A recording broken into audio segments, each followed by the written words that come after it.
இல்ல அது யாரிடமிருந்து பாதுகாப்புன்ற சொல்ல மாட்டேங்க.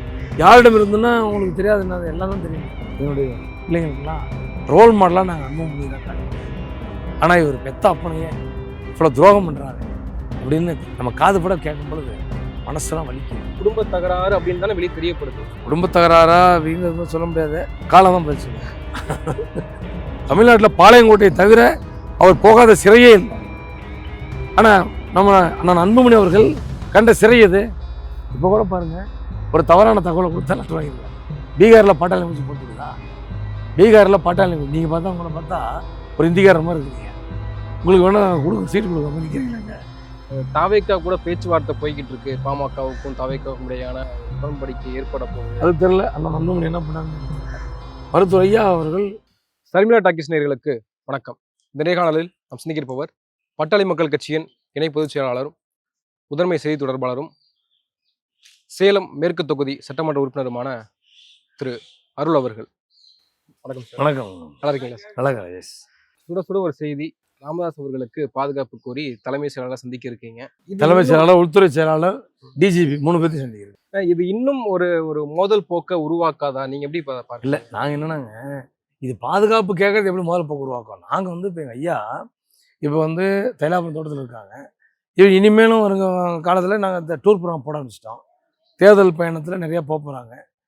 இது என்னென்னா, ஆங்காங்கே மருத்துவர் ஐயா அவர்களுக்கு ஆதரவாக இருக்கக்கூடியவர்கள் மீது தாக்குதல் முயற்சி. சேலம் மாவட்டத்தில் மட்டும் இதுவரையில் 5 புகார்கள் கொடுக்கப்பட்டிருக்கிறது. எங்களுடைய மாவட்ட செயலாளர் ஆடுதுறை சேர்மன் மா.க. ஸ்டாலின் அவர்கள் மீது மிக கடுமையான வெடிகுண்டு வீசி அவரை கொலை செய்ய முயற்சிச்சிருக்கிறாங்க. இதனால் மருத்துவர் ஐயா அவர்களுக்கு பாதுகாப்பு கேட்க வேண்டிய ஒரு எங்களுடைய கட்சியினரெல்லாம் சொன்னதுனால இன்னைக்கு சந்திச்சு கொடுக்கும். இப்போ ஏற்கனவே டிசம்பர் 17ஆம் தேதி 15% உள் இடஒதுக்கீடு கேட்டு சிறை நிரப்பும் போராட்டம் அறிவிச்சிருக்காரு அன்புமணி.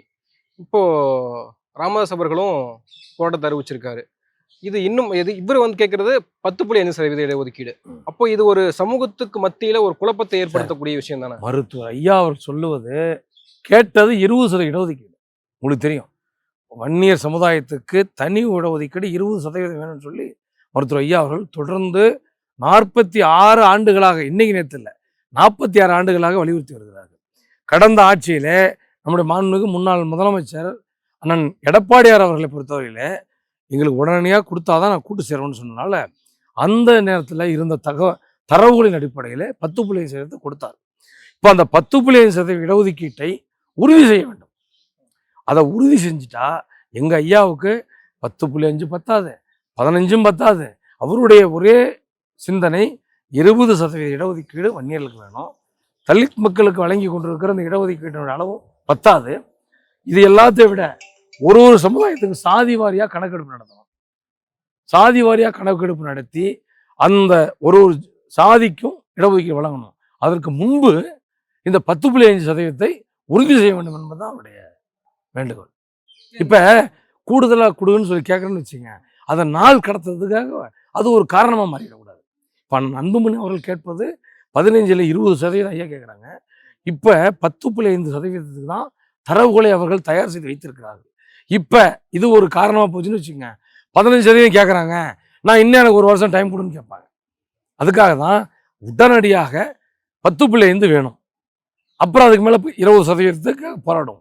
ஓ, இதுல பாதுகாப்பு கோரி நீங்க மனு கொடுக்குறீங்க இல்லையா? இப்ப யாரிடமிருந்து பாதுகாப்பு? பொதுவாக எங்கள் மருத்துவர் ஐயா பொறுத்தவரையிலே ஒரு மாபெரும் தலைவர், ஒரு மிகப்பெரிய அரசியல் தலைவர். இன்றைக்கு அவரை பொறுத்த வரைக்கும் இன்றைக்கி அவருக்கு 3 போலீஸ், 2 ஷிஃப்ட்டுக்கு 6 போலீஸ் தான் கொடுத்துருக்காங்க. ஒரு ஷிஃப்ட்டுக்கு 3 போலீஸு. அதுலேயும் அவர்கள் விடுமுறையில் போயிட்டா அந்த இடம் வேகண்ட் ஆயிடுது.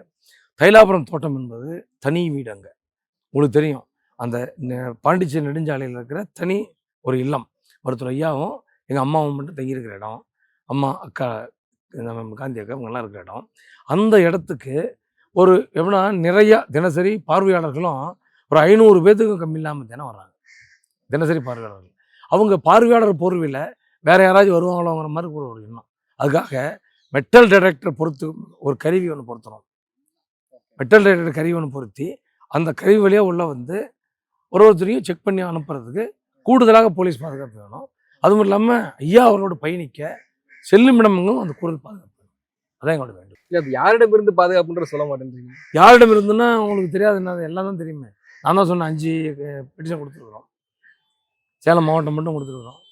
ஃபோனை போட்டு எல்லாமே அது நான் என்ன அதுக்குள்ளே விரிவாக போகிறோம்ல. இல்ல இப்போ அவங்க அவங்க தரப்புல இருந்து அன்புமணி தரப்புல இருந்து என்ன பண்றாங்க, இப்போ அருளை நீக்கணும், கொறடா பொறுப்பு வந்து நீக்கணும், அதான் முன்னாடியே கொடுத்துட்டாங்க. சட்டமன்ற குழு தலைவர் பொறுப்பு வந்து ஜி.கே. மணி அவர்கள் நீக்கணும் அப்படின்னு அவங்களும் அவங்களுடைய ஒரு தரப்பு நடவடிக்கைகள் எடுத்துட்டே இருக்காங்க இல்லையா? இது வந்து ஒரு ஒரு சமூகத்தை பிரிக்கிற வேலை இல்லையா? அது யாருக்கு தெரியணும்? இயக்கத்தை உருவாக்கியவர் மருத்துவர் ஐயா அவர்கள். அவர் தான் வந்து எவ்வளவோ ரெக்வஸ்ட் பண்ணுறாரு, கேட்குறாரு. இவர் தேவையில்லாமல் பண்ணி இவர் தான் பண்ணுறாரு. நாங்கள் தான் மீண்டும் மீண்டும் சொல்கிறோம், தொடர்ந்து சொல்கிறது என்னென்னா, மருத்துவர் ஐயா அவர்களை யாருங்க, உனக்கு அப்பா, எங்களுடைய சின்னையா அவர்களுக்கு அவர் அப்பா, உங்களை உருவாக்கிய தலைவன். ஆக நீங்கள் போய் மருத்துவர் ஐயா இடத்துல நீங்கள் சொல்கிறத கேட்குறேன் அப்படின்னு ஒரு வாரம் சொல்லிட்டா முடியும். இல்ல கட்சி அடுத்த கட்டத்துக்கு எடுத்துட்டு போகணும், அடுத்த ஜென்ரேஷனுக்கு நம்ம எடுத்துட்டு போகணும் அப்படின்னா அது அன்புமணியால மட்டும்தான் முடியும். ஏன் ஐயா தானே உருவாங்க. அது அடுத்த ஜென்ரேஷனுக்கு எப்படிங்க? இவர் பண்ண தியாகம் என்ன? மருத்துவர் ஐயாவுடைய தியாகங்களை பல தியாகம்னு சொல்ல முடியும். தமிழ்நாட்டில் பாளையங்கோட்டையை தவிர அவர் போகாத சிறையே இல்லை.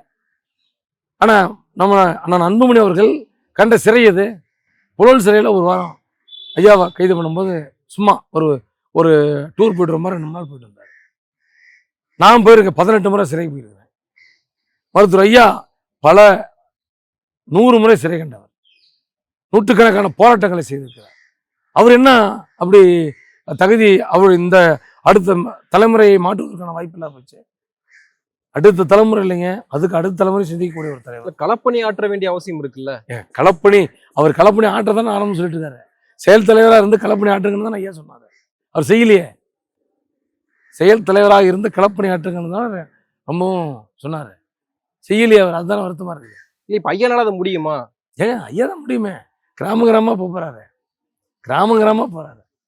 போகிறதுக்கான திட்டம் ஏங்க. இப்போ கூட போகிற சோனாம்பேட்டில் போனோம், போன வாரத்தில் ஒசூருக்கு போனோம். 4000 5000 பேர்த்த வச்சு ஒரு கூட்டம் பாருங்கள். அந்த தருமபுரி, சேலம் அப்படியே வரிசையாக ஒரு மாவட்ட பொதுக்குழு கொடுத்துருக்காங்க. ஐயாவால் இன்னமும் உடல் ஆரோக்கியமாக இருக்காரு. எந்த விதமான ஒரு சின்ன ஒரு உடல் கோளாறும் இல்லை, ஜம்முன்னு இருக்கார். தனிப்பட்ட பிரச்சனைக்காக வந்து ஊதி பெருசாக்க முடியுமா? அது யார் பெருசாகன்னு எனக்கு தெரியல. ஐயா அவர்கள் சுயம்பு. அவர் வந்து இதுவரைக்கும் யார் சொன்னோம் எல்லாரும் சொல்கிறத அவர் கேட்டுக்குவார். ஆனால் அவராக சுயமாக சிந்தித்து முடிவெடுக்கக்கூடிய ஒரு தலைவர். கருத்தியல் ரீதியாக இருவருக்கும், ஐயா அவர்களுக்கும் அன்புமணி அவர்களுக்கும் ஏற்பட்ட மோதல் இல்லைல்ல, இது தனிப்பட்ட ரீதியாக ஒரு குடும்ப தகராறு அப்படின்னு தானே வெளியே தெரியப்படுது. அது குடும்ப தகராறா அப்படின்னு சொல்ல முடியாது, காலமாக பதில் சொல்லும். இல்லை எல்லாத்துக்குமே ஒரு ஸ்டாப் பண்ணி பதில் சொல்றீங்க. இல்லை முதல்ல எப்படின்னாங்க, நான் ஒரு எம்எல்ஏ, ஒரு கட்சியோட மாவட்ட செயலாளர், இன்னைக்கு கட்சியினுடைய தலைமை செய்தி தொடர்பாளர். இப்போ கட்சியில் என்ன மருத்துவர் ஐயா அவர்களும் எங்களுடைய நிர்வாக குழுவும் செயற்குழுவும் பொதுக்குழுவும் என்ன சொல்லுகிறதோ அதை மட்டும்தான் நான் என்னால் பேச முடியும். எனக்குன்னு சுயமாக 1000 கருத்துக்கள் இருக்கலாம், 1000 கருத்துக்கள் இருக்கலாம். அந்த 1000 கருத்துக்களையும் இதுக்கு முன்னாடி நான் என்னால் சொல்லலாம். அது என்னுடைய தனிப்பட்ட கருத்துன்னு சொல்லிட்டு நான் ஜகா வாங்கிட்டு போனேன். இப்போ மருத்துவர் ஐயா அவர்களாலே அறிவிக்கப்பட்டிருக்கிற தலைமை செய்தி தொடர்பாளர். நான் ஏதாவது ஒன்று சொன்னேன், அஃபிஷியல் ஸ்போக்ஸ்மேன், நான் ஏதாச்சும் ஒன்று சொன்னேன்னா இது கட்சியே சொல்கிற மாதிரி ஒரு ஆயிடும். அதனால் அதுக்கு அவர் சார்பாகவே நான் கேட்குறேன். அதாவது இந்த பிரச்சனைகளால் இந்த கட்சியை இது பலவீனப்படுத்துறதா ஐயா அவர்கள் உணரலையா? அதை ஐயா ஒன்றும் இல்லைங்க, இது உணர வேண்டியவர் நான் அன்புமணி அவர்கள் தானே. இப்போ இந்த இயக்கத்தை உருவாக்கியவர் மருத்துவர் ஐயா. அவர் வந்து இது ஒன்று சிந்திச்சு இந்த நாட்டுக்காக, நாட்டு மக்களுக்காக தன்னுடைய வாழ்வை அர்ப்பணித்து வாழ்ந்து கொண்டிருக்கிறார். இந்த நேரத்தில் யாரோ இந்த இயக்கத்துக்கு துரோகம் பண்ணிட்டு போனாங்க. அதையெல்லாம் மருத்துவர் ஐயா அவர் என்ற ஒரு மனிதர், தலைவர், எல்லாத்தையுமே ஈஸியாக கடந்து வந்துட்டார். இவர் மகன் என்ற அடிப்படையிலே அதிகமான உரிமைகளை இவர் வழங்கினார், அதிகமான சுதந்திரத்தை இவர் வழங்கினார், அதிகமான அதிகாரத்தை வழங்கினார். அந்த அதிகாரத்தை வழங்கி நீங்கள் கிராமமாக போங்க, போய் மக்களை சந்திங்க அப்படின்னு சொன்னார். ஐயா இப்போ என்ன நினைக்கிறாருன்னா, நான் சொன்னதை இவர் கேட்கவில்லை, ஆகவே கொஞ்ச நாளைக்கு செயல் தலைவராக செயல்படட்டும், அப்புறமேலே இவர் தலைவராக மாறட்டும் சொல்லி ஐயா சொன்னதுனால தான் இந்த மாற்றம். அதுக்கு அவர் கேட்காதனால தான் அவர் மீது நடவடிக்கை. நீங்க சொன்னது போலவே வந்து கொடுக்கறது நீங்க தான். ஐயா தான் கொடுத்தாரு. ம். ஐயா தான் கொடுத்தாரு. இப்போ ஐயாவே கேட்குறாரு, கொடுத்துட வேண்டியதுதானே. ஏங்க, ஜி.கே. மணி என்ற ஒரு தலைவர் பாட்டாளி மக்கள் தலைவர் 25 ஆண்டுகள் இருந்தார். 25 ஆண்டுகள். அந்த 25 ஆண்டுகளிலே இருந்த ஒரு ஐயாவால தியாகச்செம்மல்னு போற்றப்பட்டவர், ஓய்வறியா உழைப்பாளின்னு போற்றப்பட்டவர். அவர்கிட்ட ஏம்பா இந்த தலைவர் பத்தி நீங்க இருந்தது போதும், நான் அன்புமணி அவர்கிட்ட ஒப்படைன்னு சொல்லி சொன்னார். எதுவுமே பேசாம ஒரு நாள் ஒரு பொதுக்குழுவை போட்டு ஒப்படைச்சிட்டாரு. அவர் பதவி விலகிட்டாரு. அவரை கௌரவத்தில் அறிவிக்கப்படுறார். தலைவராக நான் அன்புமணி அவர்கள் பதவியேற்கிறார். இப்படி இருக்கும்போது அதை வந்து எப்படிங்க சரியா இருக்கும்? 99% பாமகவினர் நிர்வாகிகள் எல்லாமே அன்புமணி பக்கம் தான் இருக்காங்க. நிர்வாகிகள் பாதி அளவுக்கு அண்ணன் அன்புமணி அவரோடு இருக்கிறாங்க, அந்த மறுக்கல. வாக்களிப்பவர்கள் வன்னியம், அதாவது 5.87% வாக்காளர்கள் கடந்த தேர்தலில் ஓட்டு போட்டாங்க. அந்த 5.87% வாக்காளர்களும் இன்றைக்கு புதிதாக சேர்ந்திருக்கணும். ஐயா அவர்கள் எங்கே ஓட்டு போட சொல்றாங்களோ அவங்களுக்கு தான் போடுவாங்க. வன்னியர்களுக்கும் பாட்டாளிகளுக்குமான முகம் மருத்துவர் ஐயா அவர்கள் தான். மருத்துவர் ஐயா அவர்கள் பிடிச்சு வச்ச பிள்ளையாரு, பிடிச்சு வச்ச பிள்ளையாரு. இல்லைன்னா என்னன்னு அவங்களுக்கு தெரியாது. சாதாரண மஞ்சத்தூள் பிடிச்சி வச்சா பிள்ளையாரு அது எல்லாம் வணங்குவாங்க. இல்லைன்னா அது வெறும் மஞ்சத்தூள். நான் வேற வேற போல இல்லைன்னா மஞ்சத்தூள். ஆக மருத்துவர் ஐயா அவர்கள் கையில் இருக்கிற வரைக்கும் தான் அண்ணன் அன்புமணி அவர்களுக்கு முழு மரியாதை. இன்னைக்கு எல்லாமே நீங்களே சொல்லுங்க, எல்லாம் என்ன என்ன சொல்றாங்க, எவ்வளோ வருத்தப்படுறாங்க. ஏங்க, என்னுடைய சமுதாய மக்கள், என்னுடைய பிள்ளைங்களுக்கெல்லாம் ரோல் மாடலாக நாங்கள் அன்புமணி தான் காட்டுறோம். ஆனால் இவர் பெத்த அப்பனையே இவ்வளோ துரோகம் பண்ணுறாரு அப்படின்னு நம்ம காது பட கேட்கும் பொழுது மனசெல்லாம் வலிக்குது, தாங்க முடியாதுங்க. இன்னொரு பக்கம் வந்து இப்போ உங்கள் மீதும் ஜி.கே. மணி அவர்கள் மீதும் வந்து ஐயா அவர்கள் மீது உட்பட திமுக கிட்ட விலை போயிட்டாங்க அப்படின்ற குற்றச்சாட்டு மேலோங்கி இருக்கு. சரி, திமுக வேலை போயிட்டோன்னா எந்த வகையில் சொல்லுங்கள்? நாங்கள் நான் திமுக கூட்டணிக்கு போகிறோம்னு சொல்கிறோமா? நாங்கள் இன்றைக்கும் சொல்லுகிறோம். மருத்துவர் ஐயா அவர்கள் என்ன சொல்கிறாங்க? மக்கள் விரும்புகிற கூட்டணி, பாட்டாளி மகிழ்ச்சி அனைவரும் குதித்து குதித்து கொண்டாடக்கூடிய ஒரு மகிழ்ச்சியான கூட்டணி, நல்ல கூட்டணி அமைப்புன்னு சொல்லுங்க. புரியுதா இல்லைங்களா? நாங்கள் வந்து திமுக கூட கூட்டணி சேரணும் அப்படின்னு ஏங்க, இப்போ அரசு விழாவில் துணை முதலமைச்சரோடு கலந்துக்கிட்டோம். நானும் தான் கலந்துக்கிட்டேன். ஆனால் அன்புமணியோட ஆதரவாளர் சதாசிவம் தான் கலந்துக்கிட்டாரு. இது என்ன இருக்குதுங்க? இது என்ன இருக்குதுங்க? அரசு விழாவில் கலந்துக்கிறோம். மற்றபடி தனிப்பட்ட முறையில் அவங்களுக்கு எங்களுக்கு என்ன உறவு? மந்திரிகளை பொறுத்தவரையில் இன்னமும் நான் சந்திப்போம், நாளைக்கும் சந்திப்போம். என்னுடைய தொகுதிக்கு ஒரு தேவை ஏற்படின்னு நம்ம போய் சந்திப்போம். எனக்கு ஒரு ரோடு வேணும்னு வச்சுங்க, யாரை கேட்டாகணும்? மாண்பு நெடுஞ்சாலைத்துறை அமைச்சர் தான் கேட்டாகணும். நகரப்புற வளர்ச்சி இது அப்படின்னா நகராட்சி மாநகராட்சியில் வருது. மாநகராட்சியில் எனக்கு நிதி வேணும், யாரை போய் கேட்க முடியும்? மாண்புமிகு நகராட்சி நிர்வாகத்துறை அமைச்சர் தான் கேட்க முடியும். இதுதானே எனக்கு சிறப்பு திட்ட அமலாக்கத்தில் சில திட்டங்கள் 50 கோடி பணம் கேட்டேன். அது யாரை கேட்க முடியும்? துணை முதலமைச்சர் தான் கேட்க முடியும். அவர் தான் அந்த துறைக்கு அதிகாரி. இப்போ ஒன்று வச்சுங்க, எதிர்கட்சியாக இருந்தாலும் கூட நான் வந்து ஒரு கிரவுண்ட் ஒன்று வேணும்னு கேட்டேன். சட்டமன்றத்தில் 25 கோடி ஒதுக்குனாரு. அப்புறம் அதுக்கு மேலே அதில் சிந்தட்டிக் ட்ராக் போடுறதுக்கு 7 கோடி ஒதுக்குனாரு. 32 கோடி பணம் ஒதுக்குனாரு. நான் ஒரு நன்றி அந்த கூட்டத்தில் நன்றி சொல்லணும்னு சொல்லக்கூடாதா? ஆனால் அதை நான் நன்றி சொல்லலை. இதனால அவரே என்னை கேட்டார், ஏன் நான் நன்றி சொல்ல? அதனால் அரசியல் என்பது வேறு, அரசு நிகழ்ச்சிகளை கலந்து கொள்ள என்பது வேறு. நாங்கள் எந்த நிலையிலும் மருத்துவர் ஐயாவுடைய விசுவாசிகள் தான். மருத்துவர் ஐயாவை விட்டு எங்கேயும் போக மாட்டோம். ஐயா என்ன சொல்றாரோ அதான். இன்னும் வந்து ஒரு 6 மாத காலம் 7 மாத காலம் தான் இருக்கு தேர்தலுக்கு. இது ஒரு ரெட்டிப்பு பலமா இருக்க போகுதா, அல்லது இது வந்து எப்படி தேர்தல் அணுக போறீங்கன்ற ஒரு பெரிய கேள்வி இருக்குல்ல. இதுல ரொம்பவும் வேதனையான விஷயம் தான், வருத்தமான விஷயம் தான்.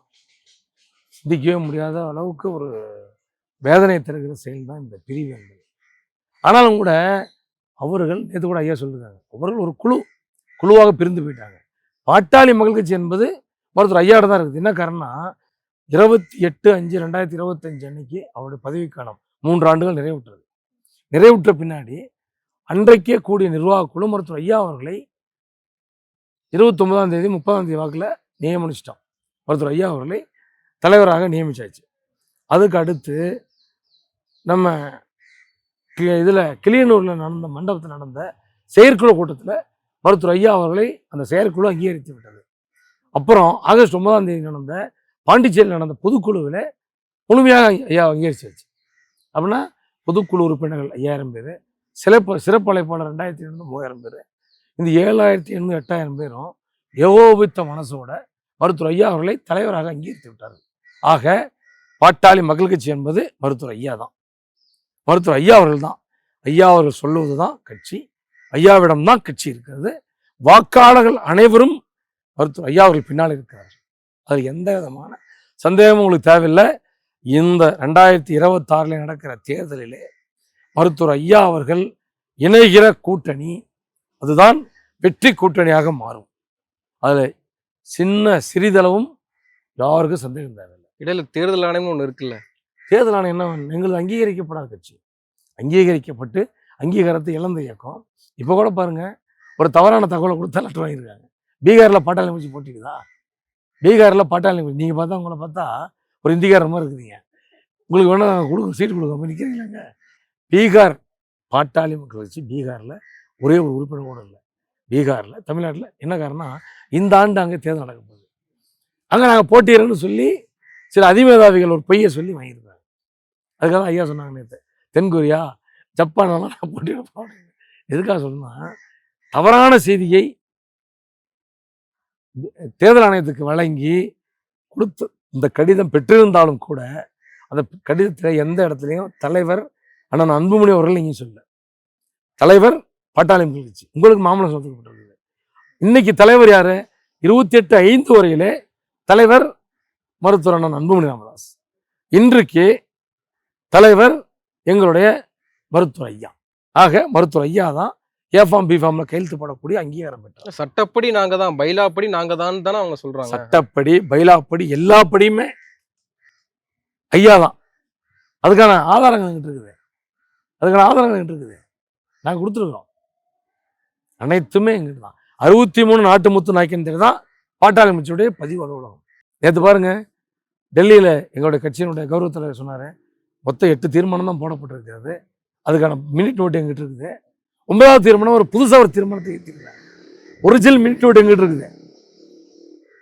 அப்படியே தேர்தல் ஆணையத்துக்கு தவறான தகவலை கொடுத்திருக்கிறார்கள். அப்படி என்ன அர்த்தம்? நீதிமன்றத்துக்கு ஒப்பானது தான் தேர்தல் ஆணையம். அந்த நீதிமன்றத்துக்கு ஒப்பான தேர்தல் ஆணையத்துக்கு தவறான தகவலை கொடுத்திருக்கிறார்கள். முடிந்து போன பதவி மீண்டும் 2 மாதம் கழிச்சு 1 ஆண்டுகள் நீட்டிப்புன்னு சொல்லியிருக்காங்க. எதுவும் தவறு. இன்னொரு பக்கம் வந்து பாஜக பக்கம் அன்புமணி இருக்கிறாரு. அப்போ பாஜகவுக்கு ஆதரவாக யார் இருக்கிறாங்களோ அவர்களுக்கு தான் வந்து கட்சியும் சின்னமும் இருக்க போகுது. சார், பாரதிய ஜனதா கட்சியினுடைய தலைவராக வந்து இப்போ தேர்தல் ஆணையத்தினுடைய தலைவர் இருக்கிறார். நாங்கள் நம்புகிறோம், நீதி கிடைக்கும் என்று நம்புகிறோம். ஏன்னா அதுலலாம் கோர்ட் இருக்குது, நீதிகள் கிடைக்கும். கட்டாயம் ஐயாவுக்கு தான் அங்கீகாரம் வரும்.